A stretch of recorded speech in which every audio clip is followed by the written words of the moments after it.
Hello and welcome back to Climate Hangouts. We're coming into you live from Paris. My name's James and I have here with me Francesco, the communications guru from the New Zealand Youth Delegation. It is now after midnight here in Paris. The negotiations are still underway. Francesco, how are you feeling? A bit tired, but I'm sure a lot of the ministers and a lot of the people negotiating in those rooms are also feeling tired, but that's okay because the fate of the world literally rests on them and our shoulders. That's right. They are, of course, in their third late night of negotiations. The latest word is that we're expecting the text to drop early tomorrow morning. We are following as best we can, but it is difficult to stay up to speed because they are closed sessions. Any thoughts about the degree to which civil society can actually engage with the process, Francesco?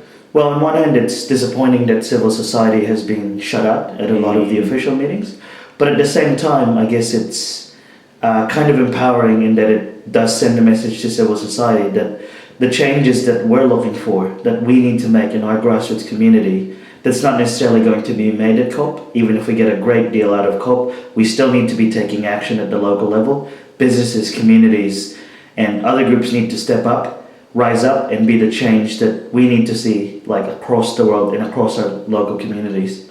Absolutely. Now, as a civil society observer reporting on the negotiations, do you feel like you've made much of an impact outside of the little bubble that is the conference?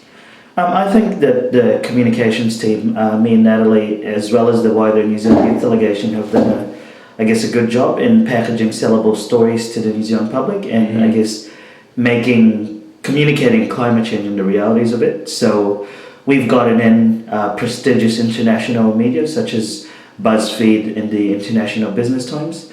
We've gotten into quite a few New Zealand media such as the New Zealand Herald, Stuff, News Talk ZB, Radio NZ, The Wireless.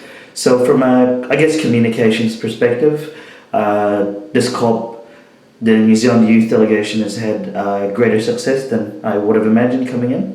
And that's largely due to the great work that our teams put in and a little bit of luck along the way and the work of collaborators across the media that we've formed relationships with. Absolutely fantastic. Now, just to close out, who knows when the agreement's going to drop? We certainly don't have any idea, but when it does, if it does, any idea how it might land? Well, what do you mean, how it might land? Well, any predictions, any expectations? Right, well, I think that there'll be a pre-draft, I think there'll be a preliminary text made available tomorrow, at some point tomorrow, but I predict that it will be contentious as the previous drafts have been, and the negotiations will probably drag out until the early hours of Monday morning. And don't forget that we will be here tracking things as closely as humanly possible. This is Francesco and James coming into you live from Paris on Climate Hangouts. We look forward to seeing you next time.